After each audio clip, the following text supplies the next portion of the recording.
So welcome to the HR podcast, and I'm Sean Holyfield. I'm not necessarily your host, but I am jumping in here just to get started. It's normally Alex,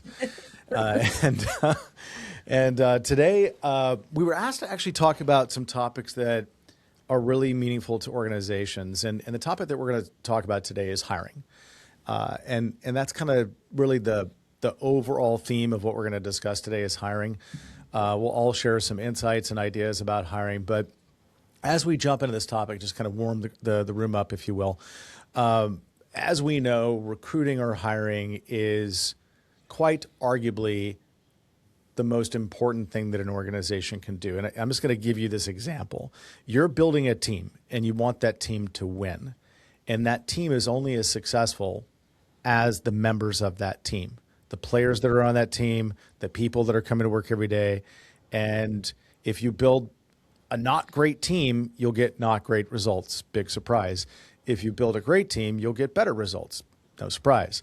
So when we're talking about recruiting, it's one of these things that oftentimes gets subordinated to like a third party or a recruiter, and all those things are fine. Recruiters are great. I'm just saying that it isn't one of these things that should be forgotten about. It's not one of these things that should be thought of as like, well, that's just kind of a side thing. And with that as kind of an intro, I'll hand the mic over to the team to kind of elaborate on that point. Yeah, I think, like you said, nothing wrong with using recruiters, especially if you really just need to cast a wide net and get out there and see who may be available for the position you're trying to fill. But how well does your recruiter know your workplace and your culture and the team that exists and can match, like with like, basically? Exactly, because I have found that there are certain characteristics and key things that people that do well within the environment, like, I've worked at different places and hired at different places. And when going about hiring, you definitely are looking for, as you said, like matching with like. To that extent, there are situations where, man, I really need someone who's got this level of expertise on a particular topic, thing, technology, whatever. And then there's other times where it's like, I don't want to have a lot of habits that have been, from the other places they've worked that wouldn't really help them here. It would sort of create this friction, I think, is probably because it's not like an attack or a battle or whatever, but there's friction. I know how to do it this way. And so that's what they understand. And when you say, well, we do it this way, it sort of throws them into a little bit of a confusion almost. Like, it's like, oh, what am I even doing here if you don't need me to do it this way? Or, yeah, it helps smooth things along by just making clear what it is that you're looking for and what you need. And make sure that they do that. Yeah, you're absolutely right, Alex. So I probably should have structured this talk out a little bit better. So I've got 10 things that I want to jump in on. In the intro is really all about the value and importance of recruiting and hiring and why that's so important to the success of your company. And we'll talk about in this podcast together what I've outlined as like 10 individual topics, which I'll introduce as we go along, that at least we believe, I think as a team, having worked together, are really important for any organization to be aware of. Like if you're wanting to scale fast and grow fast and be successful, knowing these 10 things as it connects with recruiting and hiring are going to really make your life much more pleasant, and it's going to lead to the success of your organization. So in case you guys just think we're a bunch of, I don't know, like full of hot air bullshit people, let's just lay out some facts here. Alex, Tara, Sean, Lindsay, we're all part of a company that over the course of 10 years went from a basement operation in my home to nearly a $500 million enterprise. And it was sold to a publicly traded company. Now, as impressive as that was, and it was impressive, what's more impressive is the following, and I'm going to say it twice so that people really hear it. Our voluntary turnover went to zero for the last 4 years. Mm-hmm. Zero. We lost no one we didn't want to in a nearly 200-person company. So when we talk about financial success, when we talk about rapid growth, when we talk about success for an organization, we're not just saying this because we care, though we do. We're not just saying this because we've got some experience, because we do.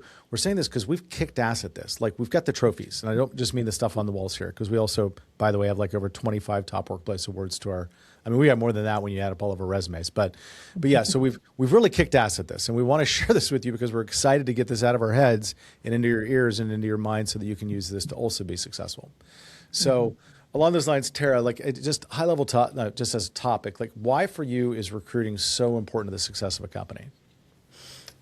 I think it goes down to just finding people like Lindsay and Alex both said that just mesh well with goals and the vision and everything that you see for the company. It's just finding the right people, and kind of goes back to what you always say, the people that care or the give a shit or all that. That's why it's so important to me. Yeah. Well, actually, I'm going to stick with you, Tara. So we're gonna get into the first topic that we're going to talk about, which is, why is it so important to hire for attitude first? Why is it that attitude matters more than skills? I feel like the attitude is going to be that, just that person's, not necessarily their core, but just the attitude you get from them is going to be how hard they're going to work, I guess, for you and the company, and kind of what they're going to give to you, if that makes sense. Yeah.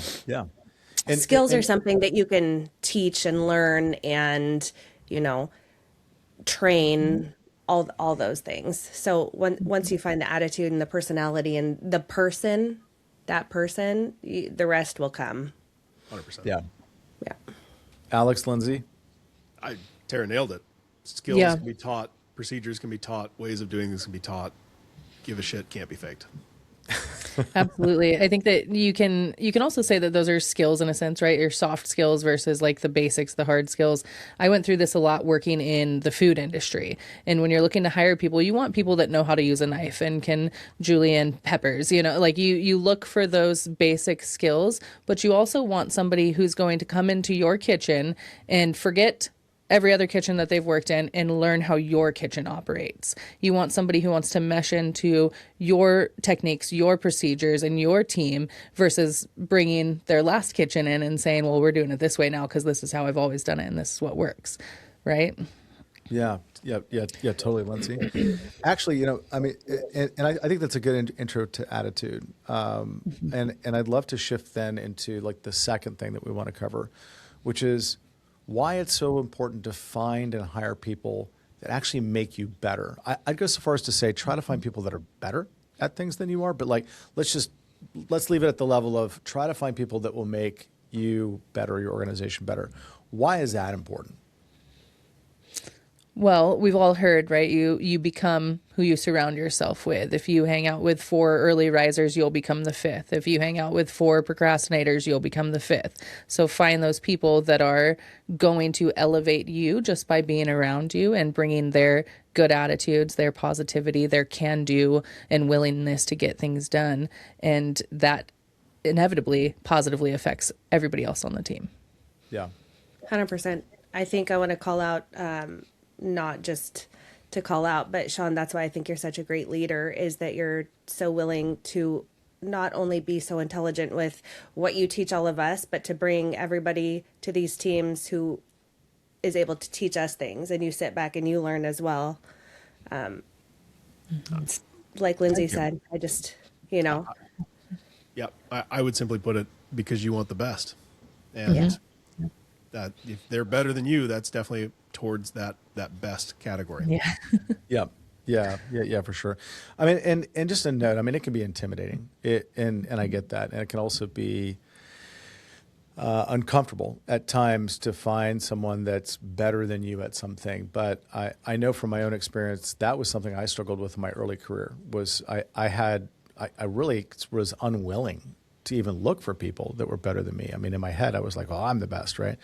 And it took some years for me to mature as a leader for myself, and I know that the outcome spoke for itself, because we did build an incredible team that with the 0% turnover over the last 4 years, and there were so many amazing things that came out of it, and all of that was connected to that decision to begin hiring people that were better, right? Or that would make Absolutely. me or others better, right?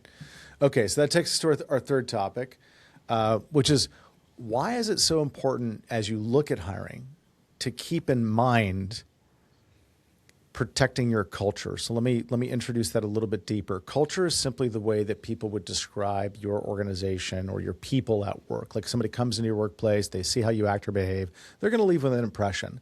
And the word used to describe that impression is called culture, because it's a reflection of how your people act and behave. So why is it so important when you're looking at hiring, when you're looking at interviewing, when you're looking to bring people on board? Why do you need to keep that in mind? Why is that important to keep in mind as you're going out and you're talking with people? Well, I think definitely if you have a culture that you like and that is working for you, protecting that should be at the top of your list. And if we can dip back into the company you mentioned that we all worked together at before, a term that was used for us from outside parties was annoyingly upbeat, right? So you bring in somebody who's not okay with that or who doesn't enjoy living on that side of life of being upbeat when it comes to challenges or wins or anything across the board, then you're introducing, something that can negatively impact that annoyingly upbeat culture and change it at its core. It's like when you have the one bad apple in the basket, right? And it starts to kind of spread out and change the entire basket.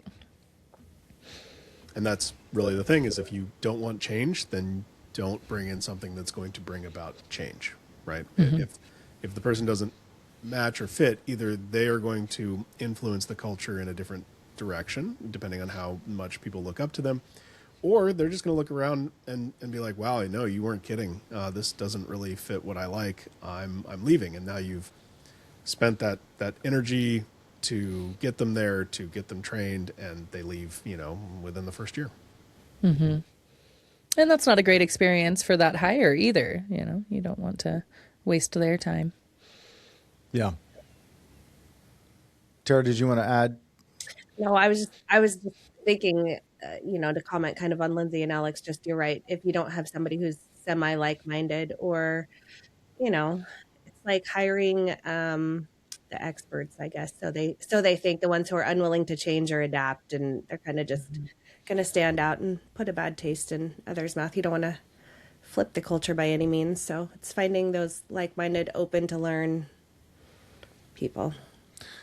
Yeah, what you just described, those experts that you just described, Tara, reminds me when I was younger, and this is kind of a unique situation. Well, I say it's unique. It unfortunately happens far too often. And in many towns and cities across the U.S., but there was a restaurant, and it was a fabulous restaurant. It was a brunch place that was affordably priced, and people loved the food. They had fresh ingredients. It was really incredible. The two owners worked every day, and they were amazing. They, in an effort to try to get some time off, smartly started hiring and bringing some people in, and they brought in the person that they felt like could run the restaurant while they were gone. So they for the first time in years took a month off, and they just went out of town. And in that month they were gone, the person that they put in charge repainted the place, renamed the place, completely changed the menu from a brunch menu to a Southern Louisiana style menu, which I love Cajun food, which is from Louisiana, but brunch place, breakfast, eggs, bacon, all those things, right? To Louisiana, like French Creole and shrimp and like completely different menu. In a matter of 1 month, what was a waiting line on the weekends to come in, a month later, no one was showing up. And they returned back and they look around, they're like, what just happened, right? They ended up firing the person. They ended up having to over time repaint everything, but they lost all those customers, and they had to reach back out and explain that. And it was such an upsetting moment for the customers, this rapid change of the entire culture of the restaurant, right? And it only takes one person, often in management or leadership, that can just destroy a culture. Like, you've got to be really smart about who you hire at that leadership level. But also it gets chipped away at by your staff. So in that same restaurant, he brought in some new like the people that were taking orders, right? The sort of waitresses and waiters, and those waitresses and waiters had a very different attitude. It wasn't the family feel that the restaurant owners had, where you're there with your children, or it was very warm. If that's your thing, that doesn't have to be your thing. But at the time I had kids, it was my thing. So it felt very warm and friendly, almost like you're having breakfast with your family. Brought in a new set, they were very different in their approach and their attitude, and it was a different vibe. It was a different feeling, and it just destroyed the culture of that entire restaurant, not just from above, but from below. So anyway, yeah, protecting your Absolutely. cultures. Yeah, go ahead. I was just going to say that's something that I didn't even look at it from that perspective as like human resources. I'm thinking internally, protect our culture for our people. I didn't even think about how that changing culture affects your clients or your customers outwardly. And it's just as big of an impact. Yeah. That's huge. Yeah. Yeah. All right. So let's talk about the fourth topic here, which is the power of the resume. And what I mean by that is, as you're going to recruit and hire, as you're looking at candidates, as you're looking and evaluating the people that you want to make time to talk to and potentially bring in, let's talk about how to use this document that many people either don't pay attention to, or they don't think it's very important, or they think it's a waste of time. Let's talk about how to get real value out of the resume. I'm not going to comment on this like I know. I'm going to leave this to Lindsay, but I do love this topic, especially with AI these days and how people should, potentially do it correctly. So go ahead, Lindsay, HR expert. As somebody who's reviewed a lot of resumes for a lot of different roles, I think the number one thing for me is those really lengthy resumes. You're not getting me past the second page. I'm not looking past the second page. If you have 40 years of working under your belt, amazing, that's great. Give me the last 3. Give me your most recent stuff. Give me the big wins in your career. Get that all on the front page. When you give me that super lengthy resume, it's lost my attention by the end of the second page. What are some of the things that you're able to pull out of a resume, Lindsay, that save you time? Like imagine you have a stack of 100 resumes. Like how do you use those documents to create the two piles? The pile of, we should call these people, and absolutely not. Well, length definitely plays into that too, because the wordiness of the resume has an effect for sure. But you can pick up a tone in somebody's resume for sure. There's a space in most resumes where people give like a summary or kind of an opening segment. And if that tone is aligned with our culture, if it's a very upbeat culture and it seems like this person is presenting themselves happily and excited, and they want to get in there and make a positive impact, that's huge for me. And then going and looking for those skill sets, so skill matches for the role. If it's a legal role, obviously I want to check education. I want to see what their most recent roles were and what they're doing with the education that they've obtained in the past. If it's a content role, how much attention to detail do they have? That's a big one. If I'm rolling through there and they're missing apostrophes or periods or something, and I'm hiring them for content analysis, that's an immediate red flag and goes in the no pile. Yeah. Alex? The other thing that I haven't heard, but I definitely find is important to me is contact information. Like I want to be able to reach out if I'm going to reach out. So it needs to be easy and obvious on how to do that. From a tech standpoint, I'm definitely interested in seeing how much hopping around has happened, because it is sort of become a bit of a norm where someone will work here for a year, or here for a year, or here for a year. And as Lindsay said, the skills aren't as important. Like I am definitely looking for someone who sort of understands what we play in, but if you know how to talk to a computer about how to build something, the language is less important. It's more of a thought process of like, cool, I want it to do this. The language I'm telling it in is less important. So it's definitely what experience you have in solving problems and showing, as Lindsay said, how are you applying what you have learned over your life? And in the document you can get that. You can, a lot of people will give like, here's a portfolio, or here's, you can click on this link and go to my website and see what I've put together. That's very helpful. Yeah. Yeah, so some red flags. I mean, the resume is such a valuable document. We could, and we probably will, have an entire podcast on just like, hey, here's how to go through resumes effectively, the things to look for, some examples. Obviously, not using, doing it in such a way that we're not like giving you real people's information that would not be Yeah. not be good. But we can come up with examples. But so Alex and Lindsay and Tara have touched on a lot of things. Just kind of recap on the resume because it is such an important topic and it's such an important document. There's so much you can gain in terms of information from this document. Did this person make the time to provide you with a resume without mistakes? Is the punctuation consistent?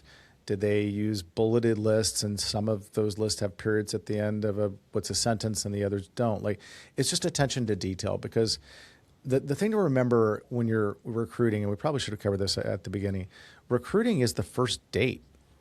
Like you're and I'm not picking on, I mean, I'm super happily married, but I'm not picking on the relationships or like the length of time and what that can do to a relationship. But on your first date, you're almost always like you're paying the most attention to how you're dressed, how you look, how you're acting, how you're behaving.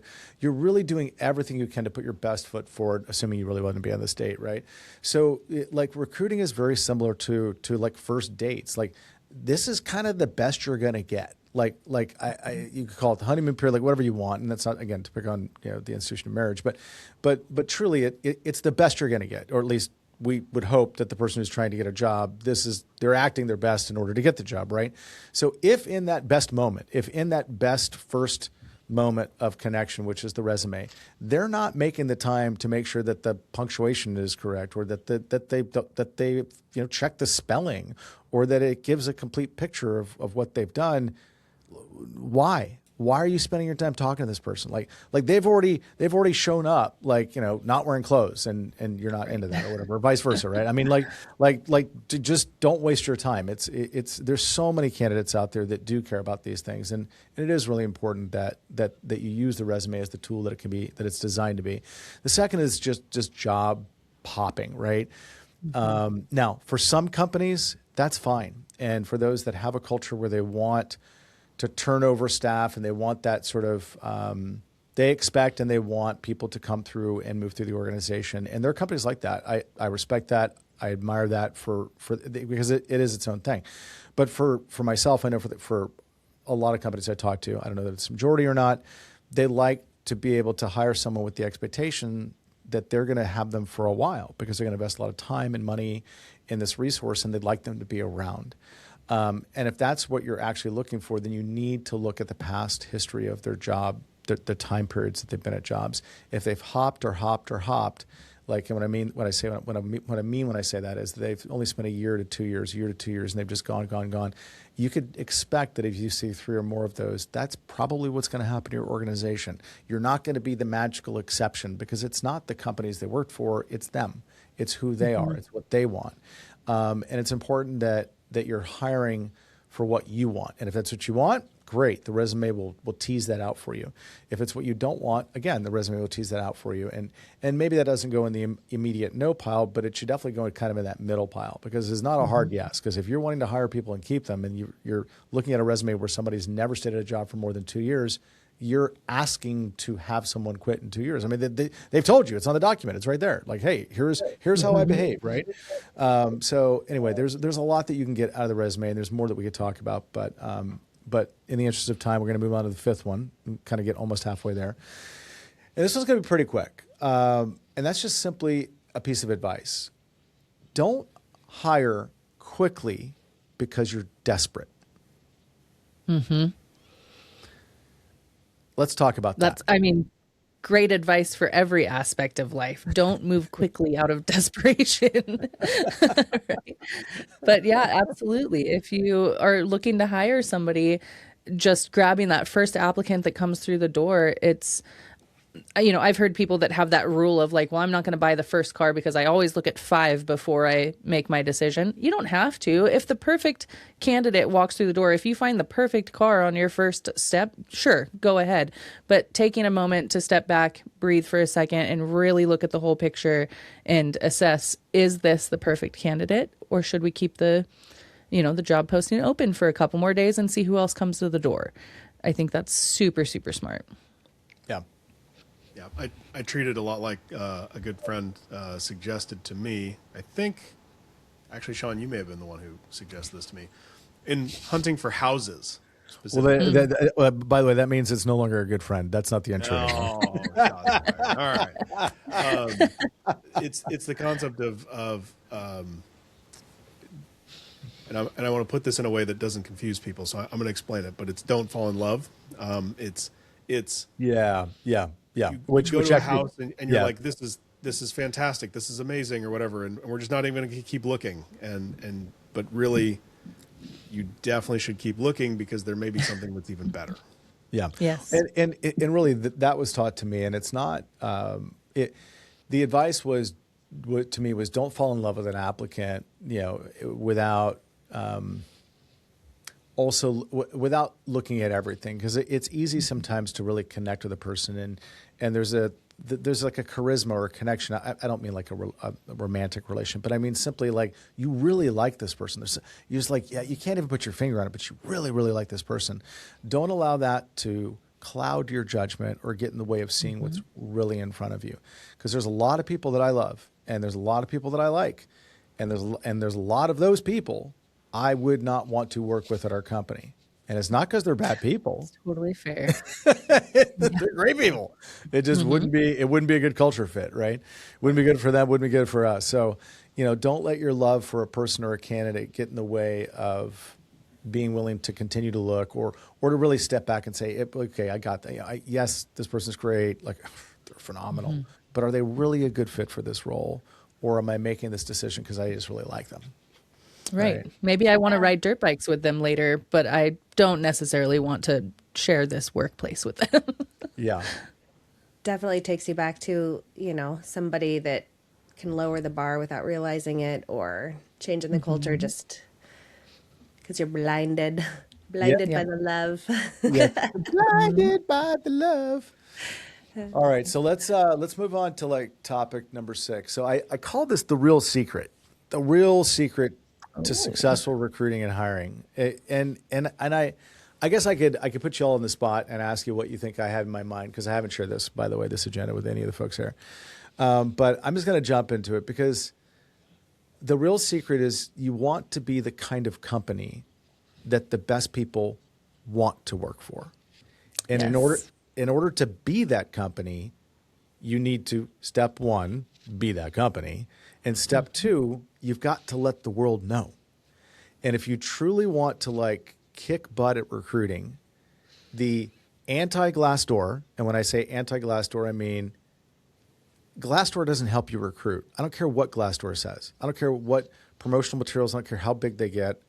I've never talked to a senior executive, like senior executive, at any one of like the massive like Fortune companies that we worked with, of which we worked with 8,000 previously, who liked Glassdoor. And the reason is that Glassdoor is gossip.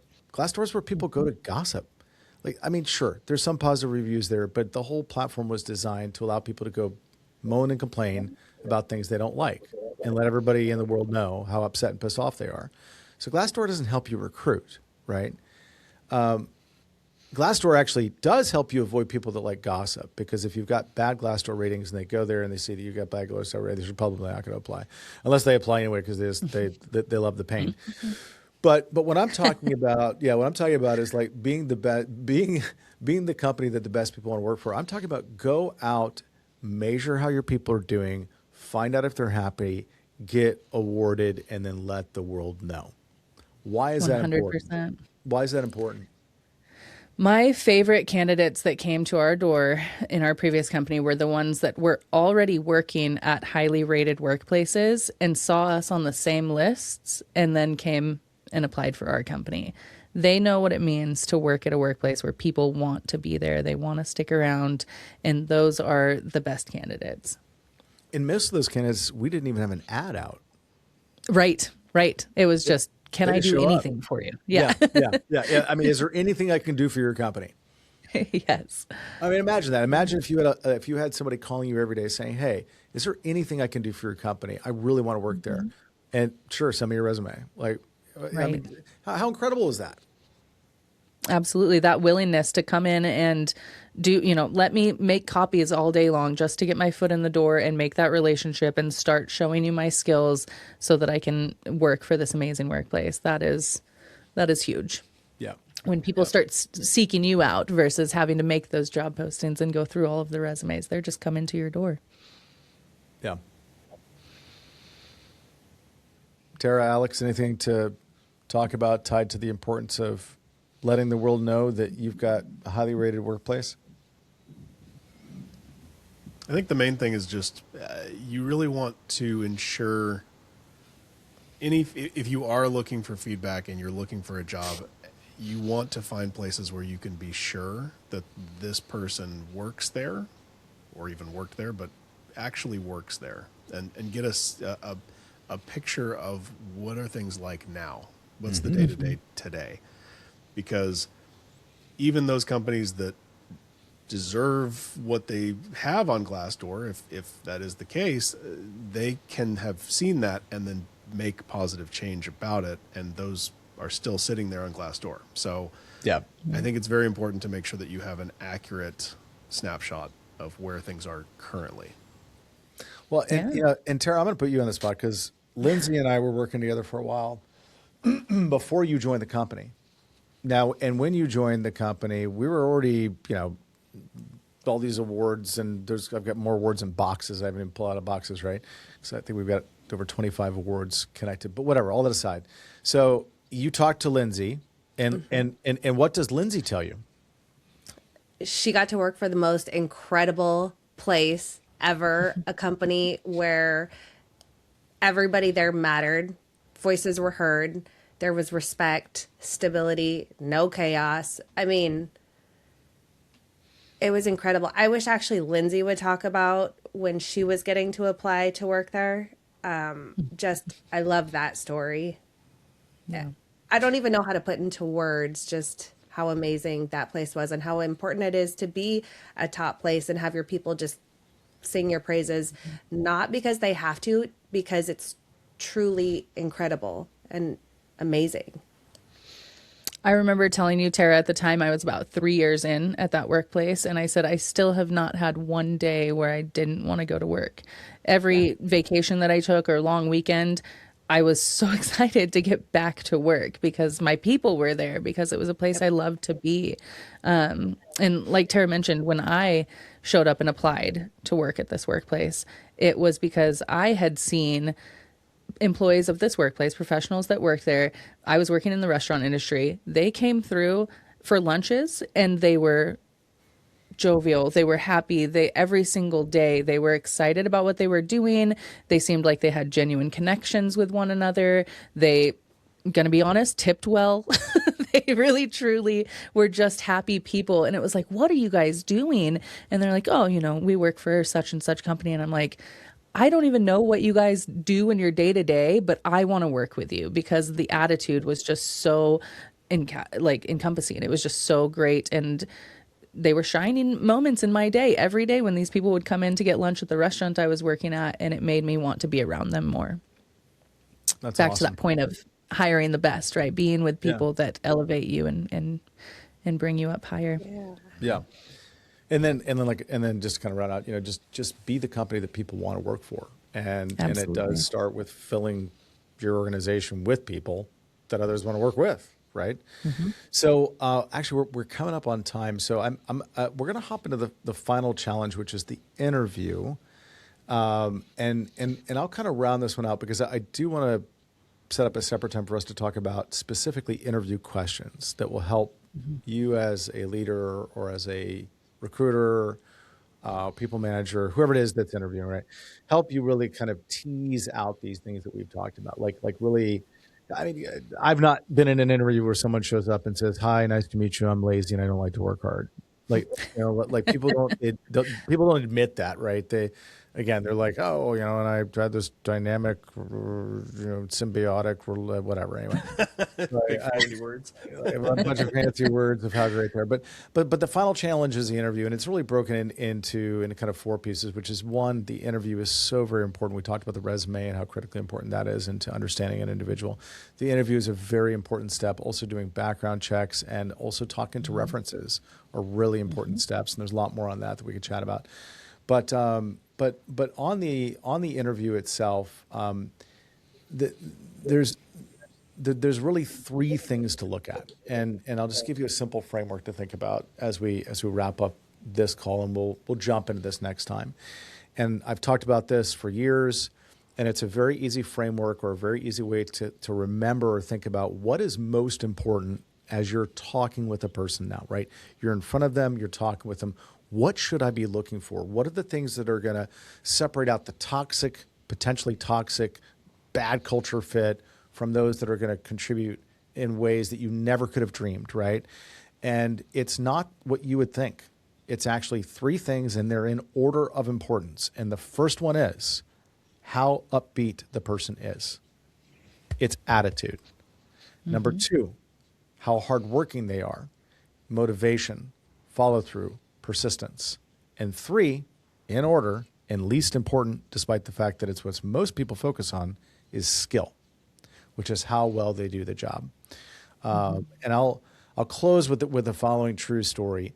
I brought in a person, minimum wage, and this person came in and she didn't know how to turn on her computer. I'm not making that up. Like, she actually had to call. We're a software company. Didn't know how to turn her computer.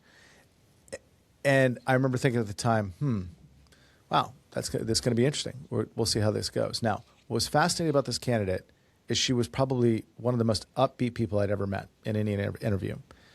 And her work ethic, beyond incredible. Like, Second to none. yeah, I there know was, who I yeah, recognize who you're talking about. yeah, there was evidence of this, but like, I'm not kidding. She averaged 72 to 80 hours a week. Now, she was slightly older. Her children had moved out, and she was in a different season of her life, which obviously everybody is different.